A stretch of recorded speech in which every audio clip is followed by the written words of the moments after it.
Hello, in this video we're going to take a look at the Oxford Eiffel Tower. This is the box. So I got this from Smith's in the UK for about £40. They're actually selling it for £30 now, and I think you can probably buy it elsewhere. Oxford are an alternative Lego manufacturer, or rather they make Lego compatible sets.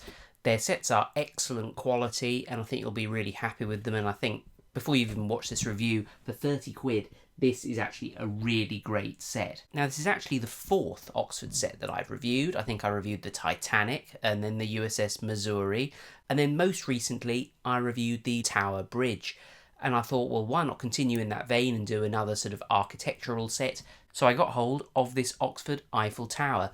Now, this is particularly good because Lego don't make a really large Eiffel Tower anymore. They make a small architectural one that's probably about that big.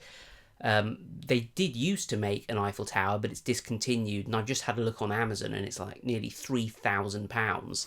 So to get your hands on quite a good set for 30 quid is pretty good value for money, really. The artwork on the box is pretty beautiful, as you can see, and you can see the design there of the Eiffel Tower, which looks pretty realistic. This set actually contains 1,993 pieces. The Lego equivalent contained nearly 3,000 pieces, but still probably doesn't warrant the nearly £3,000 price tag. Let's open the box and take a quick look inside before I actually show you the completed model. So this set I was particularly happy with because it actually comes with these little trays inside. It comes with two little trays, and these contain the instructions and the bags of bricks. These trays allow you to sort of store the bricks in while you're building them, so you can empty some bricks into one of these boxes and then you take them out of there, because usually I just build Lego on my bed or on a table, and that's really not the best way to do it. These are the instruction booklets. They're excellent quality. They're comparable with Lego, to be honest. The printing quality is good. They're easy to follow.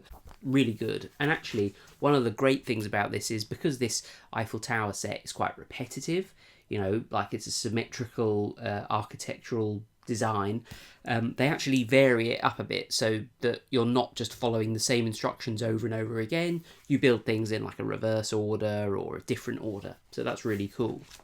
And at the end of the build, well, there are a handful of noisy bricks left over, and you can see them in the bottom there.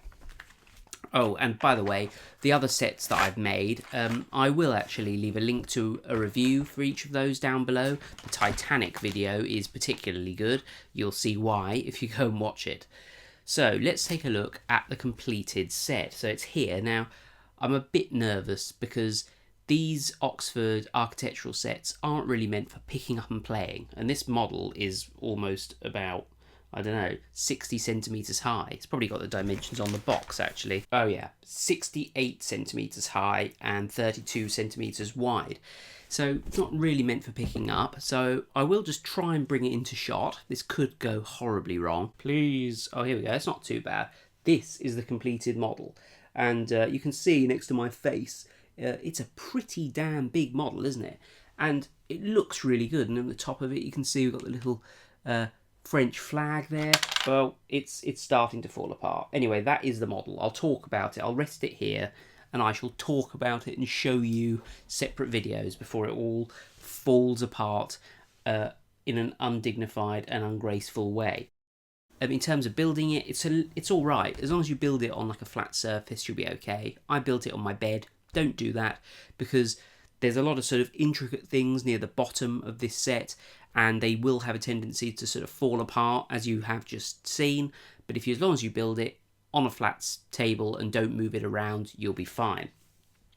At the base of this model, there is actually a recreation of the road and the kind of grass green spaces surrounding the Eiffel Tower.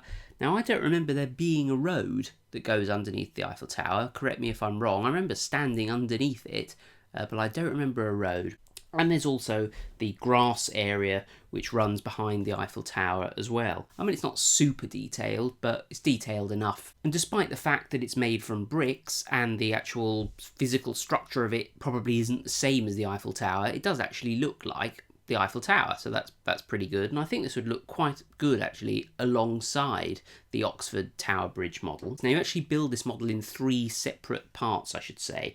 So you can split this up into separate builds if you want to. First you build the base, and that's up to about this point here. As we go up, we've got what looks to be a sort of viewing platform in the middle. Then you build this kind of next spirey bit, and then finally you build the very top of the spire. And at the top of the spire we have a French flag. Really, really nice. It's worth saying that the Oxford bricks are pretty well exactly the same quality as Lego bricks. They fit together, their clutch power is exactly the same, and you could, if you wanted to be sacrilegious, use your Oxford bricks in your Lego set.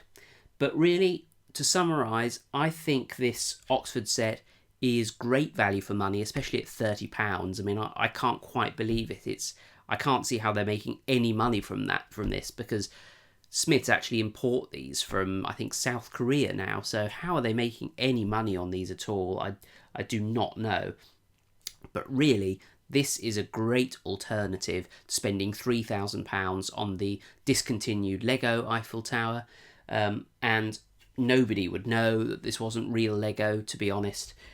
I do highly recommend you take a look at the other Oxford sets as well, particularly the Titanic and the USS Missouri. They are really great models. Feel free to leave me any questions down below about this set if you've got any. Please consider supporting me on Patreon, and I'll leave a link to that down below, because that's how I can afford to buy these sets. I've currently got no Patreons. Anyway, thanks for watching. Do subscribe if you enjoy my videos, and I shall see you next time for another one.